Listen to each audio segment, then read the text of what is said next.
প্ৰিয় বন্ধুসকল, প্ৰথমে আপোনালোকলৈ নমস্কাৰ জনালোঁ।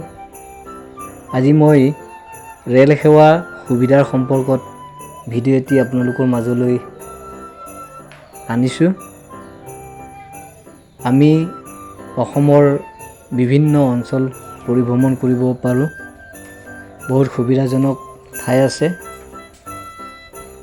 ৰেল সেৱাৰে বিভিন্ন প্ৰাকৃতিক সৌন্দৰ্য লগতে বিভিন্ন ঠাইসমূহ পৰিভ্ৰমণ কৰিব পাৰি। তেনেহ'লে পলম নকৰি ভিডিঅ'টি আৰম্ভ কৰোঁ আহকচোন। অসমত কেতিয়া ৰেল সেৱা স্থাপন হৈছিল জানানে? ইয়াৰ বিষয়ে চমুকৈ আপোনালোকৰ মাজত ভিডিঅ' মাধ্যমে দেখুৱাব বিচাৰিছোঁ। যদি ভাল পায় লাইক শ্বেয়াৰ কৰিব, ছাবস্ক্ৰাইব দিব। 1882 চনত অসম ৰেলৱে এণ্ড ট্ৰেডিং কোম্পানীয়ে প্ৰথম অসমত ৰেলপথ স্থাপন কৰিছিল।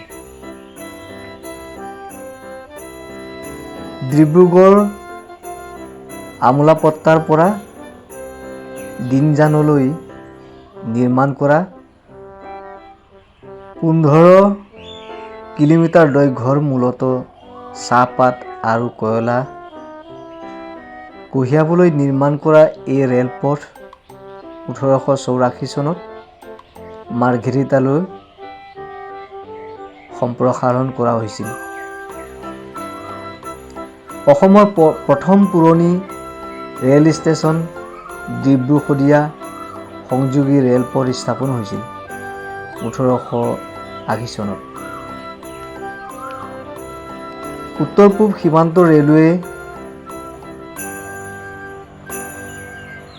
হ'ল ভাৰতীয় 16টা ৰেল মণ্ডলৰ জন আটাইতকৈ সৰু ৰেল মণ্ডল। ই আটাইতকৈ বেছি ৰাজ্যক সামৰি লৈছে। উত্তৰ-পূব সীমান্ত ৰেলৱেৰ মানচিত্ৰই সামৰি লোৱা ৰাজ্যকেইখন হ'ল অসম, মেঘালয়, পশ্চিম বংগ, বিহাৰ, নাগালেণ্ড, ত্ৰিপুৰা, অৰুণাচল প্ৰদেশ, মিজোৰাম আৰু মণিপুৰ।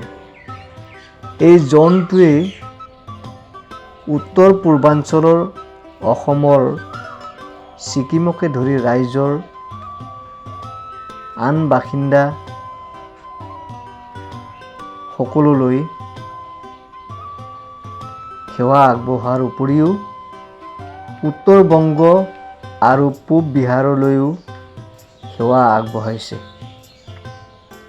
উত্তৰ-পূব সীমান্ত ৰেলৱে সদৰ ঠাই গুৱাহাটী অন্তৰ্গত মালিগাঁও, অৰ্থাৎ মুখ্য কাৰ্যালয় মালিগাঁও। ইয়াৰে Rangia junction rail station. Rangia junction হৈছে বাৰাউনী গুৱাহাটী ৰেলপথৰ নিউ বঙাইগাঁও গুৱাহাটী শাখাত আৰু ৰঙিয়া ৰঙাপাৰা ডেকাৰগাঁও মুৰ্কংচেলেক পথত থকা ৰেলৱে ষ্টেচন। ই কামৰূপ জিলাৰ ৰঙিয়া মহকুমাত অৱস্থিত। ই ৰঙিয়া আৰু নিকটৱৰ্তী অঞ্চলসমূহ ৰেলৱে ষ্টেচন। অসম দক্ষিণাঞ্চল ৰেল সেৱা দিশত দেখা যায় যে 1880 চনৰ 16 জুলাইত ডিব্ৰুগড়ৰ পৰা মাকুমলৈ যোৱা মুঠ 40 মাইল পথত ৰেলৰ চলাচল হয়। ডিব্ৰু-শদিয়া ৰেলৱে চমুকৈ DSR অসমৰ প্ৰথম ৰেল প্ৰতিষ্ঠান। মূলতঃ ইয়াৰ কাৰণ আছিল চাহ আৰু কয়লাৰ লগতে যাত্ৰী পৰিবহণৰ উদ্দেশ্যে এই মিটাৰ গজ ৰেলপথটো অসম ৰেলৱে এণ্ড ট্ৰেডিং কোম্পানীয়ে নিৰ্মাণ কৰিছিল। 1942 চনৰ ৰেল মানচিত্ৰ অনুসৰি ডিব্ৰু শদিয়াৰ ৰেলৱেৰ মুখ্য পথটো ডিব্ৰুমুখৰ পৰা আৰম্ভ হৈ লিডুত শেষ হৈছিল। এই পথৰ মুখ্য ষ্টেচনবোৰ হ'ল ডিব্ৰুগড় টাউন, চাবুৱা, তিনিচুকীয়া, মাকুম, ডিগবৈ, মাৰ্ঘেৰিটা আৰু লিডু। মাকুম জংচনৰ পৰা আন এটা শাখা ছৈখোৱালৈ অৰ্থাৎ ছৈখোৱা ঘাটলৈ বনোৱা হৈছে। ইয়াৰ শাখা পথৰ মুখ্য ষ্টেচনবোৰ আছিল বৰা, হাপাজাম, ডুমডুমা, তালাপ, ডাঙৰি। ছৈখোৱা ঘাটলৈ 1903 চনত আসাম বেংগল ৰেলৱে তিনিচুকীয়ালৈ সম্প্ৰসাৰণ কৰাত এই ষ্টেচনটো ডিব্ৰু শদিয়াৰ ৰেলৱে আৰু আসাম ৰেলৱে জংচনৰ ষ্টেচনলৈ ৰূপান্তৰিত হয়। বাৰু প্ৰিয় বন্ধুসকল, অসমৰ ৰেল সেৱা সম্পৰ্কত কিছু দিশ নিশ্চয় জানিলা নহয়নে? এতিয়া থুৰতে ইয়াৰ সুবিধাৰ ক্ষেত্ৰত কিছু দিশ জানকচোন। আহক। যাতায়াত পৰিবহণৰ ভিতৰত ৰেল সেৱা অতি সুবিধাজনক বুলি ক'ব পাৰি। চৰকাৰে পূৰ্বৰ পৰা ৰেলৱে সেৱাত এক নিৰ্দিষ্ট সময় নিৰূপণ কৰা হৈছে। ইয়াৰ উপৰিও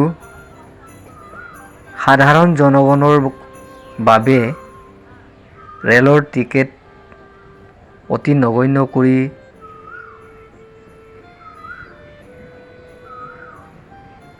যাতায়াতৰ সুবিধা কৰি দিছে।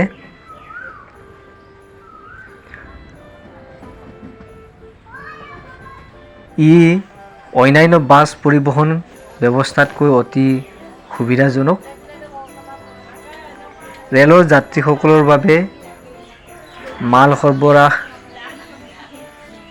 লগতে থকা খোৱা অসুবিধাজনিত প্ৰস্ৰাৱ শৌচাগাৰৰ উপৰিও জনসাধাৰণ সকলৰ বাবে প্ৰতিৰক্ষা পুলিচ প্ৰশাসনৰ সুব্যৱস্থা কৰা হৈছে।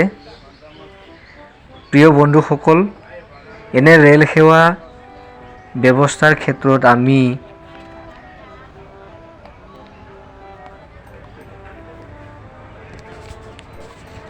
সন্মান জনাই ৰেল সেৱাৰ সাংবিধানিক নীতি নিয়ম মানি চলাটো প্ৰত্যেকজন নাগৰিকৰ কৰ্তব্য বুলি ভাবোঁ। মুঠতে আমাৰ অসম দেশখনিৰ ৰেল সেৱা বিভাগে বৰ্তমান উন্নত ধৰণত বটগছ সেৱাৰে লগতে মেট্ৰ' ৰেল সেৱা বৈদ্যুতিক পদ্ধতিৰে কাৰ্যক্ৰম কৰি তোলাত উঠি পৰি লাগিছে। ক'বলৈ গ'লে অসমৰ ৰেল সেৱাই আন্তৰ্জাতিক যোগাযোগৰ ক্ষেত্ৰত প্ৰগতিৰ মুখ ভৱিষ্যতলৈ অগ্ৰসৰ পথত। প্ৰিয় বন্ধুসকল, আপোনালোকৰ সুবিধাৰ বাবে কেইটামান ৰেলৱে সেৱাৰ চমুকৈ বিৱৰণ দিয়া চেষ্টা কৰিলোঁ। যদি ভিডিঅ'টি ভাল লাগে লাইক শ্বেয়াৰ কৰিব, ছাবস্ক্ৰাইব দিব। এনেধৰণৰ নতুন নতুন ভিডিঅ' যাতে আপোনালোকে পায় আৰু লগতে মোক অনুপ্ৰাণিত কৰিব বুলি আশা ৰাখি আজিলৈ বিদায় মাগিব বিচাৰিছোঁ। তেনেহ'লে ধন্যবাদ।